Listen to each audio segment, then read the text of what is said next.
Rail দুর্ঘটনা যেন কিছুতেই পিছু ছাড়ছে না। বাংলার পর এবার উত্তরপ্রদেশের গোন্ডায় আবারও বড়সড় ট্রেন দুর্ঘটনা। আপনাদের আবারও জানিয়ে রাখি, আজ কিছুক্ষণ আগে আবারও বড়সড় ট্রেন দুর্ঘটনা ঘটেছে উত্তরপ্রদেশে।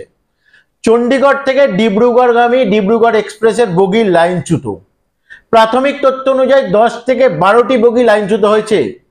ডিব্রুগড় এক্সপ্রেসের এসি কোচের অবস্থা খুবই খারাপ বলে শোনা যাচ্ছে।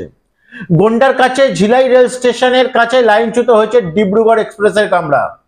ট্রেন লাইনচ্যুত হলে যাত্রীদের মধ্যে আতঙ্ক ছড়িয়ে পড়ে, লোকজন ভয়ে চিৎকার করতে থাকে। ট্রেন থামার সঙ্গে সঙ্গে যাত্রীরা বেরিয়ে আসেন। তবে এই দুর্ঘটনায় এখনো পর্যন্ত কোনো হতাহতের খবর আমাদের কাছে এসে পৌঁছায়নি। ঘটনার কারণ অনুসন্ধানে তদন্ত শুরু করেছে রেল আধিকারিকরা।